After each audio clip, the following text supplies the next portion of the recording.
While going into Wildcat, you may think it's a biopic. More so, it is really just focused on the short stories of Flannery O'Connor, linked up and barely featuring the writer in a notable capacity. But to summarize, the movie set in 1950, and Wildcat partly focuses on the deteriorating health and patience of Flannery O'Connor, who has recently moved back to her hometown in Georgia. While there, she tries to write her first novel as she works through her feelings towards her mother, the rural South, her crush on a professor, and the changing times through her short stories. So, getting to the review portion, the first highlight us is just how eventually you get into the short stories.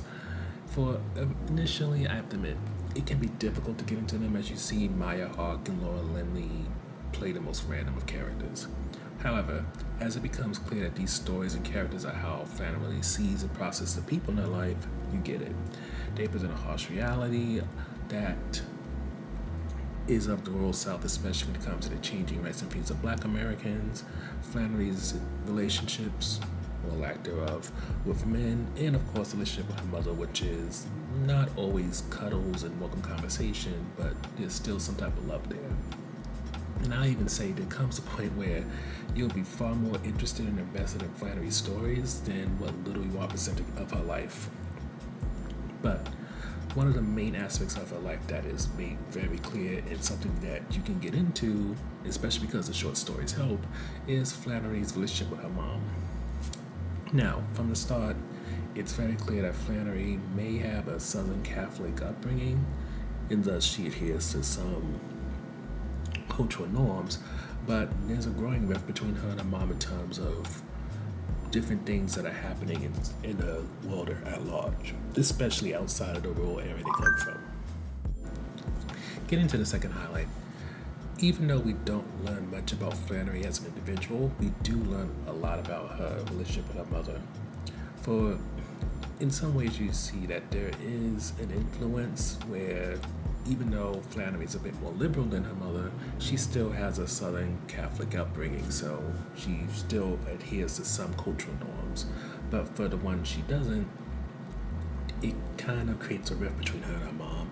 And it's nothing too large that neither one can cross it and eventually kind of come together. But again, through the short stories, you see as much as Flannery may disagree with her mother's way of thinking, even when she has good intentions behind them, at the same time, it's her mother. She doesn't seem to have a relationship with her father.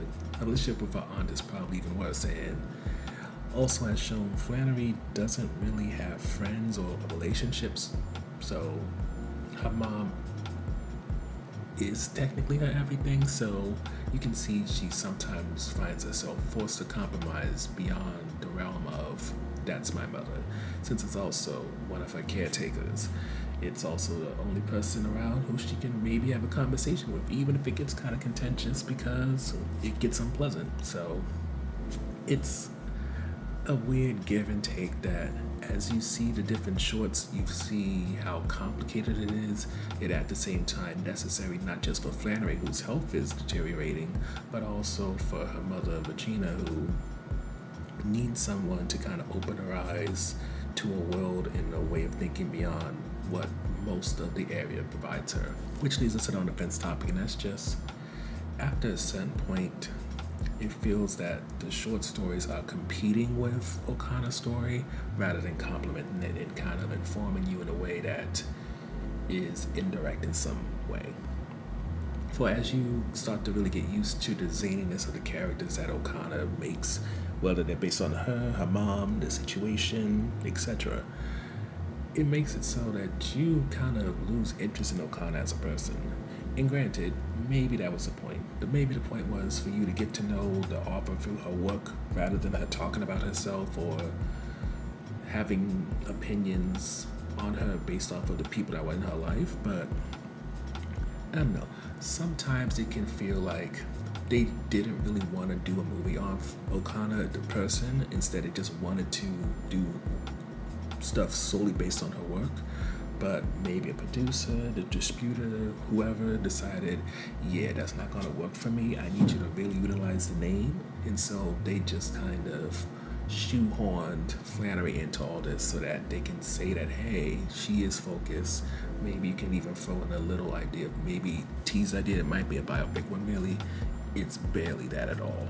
Overall, when it comes to Wildcat, it's certainly legal for its short stories, but it can feel a bit disappointing in terms of not allowing us to really get to know the writer without having to decipher things through the medium of her work.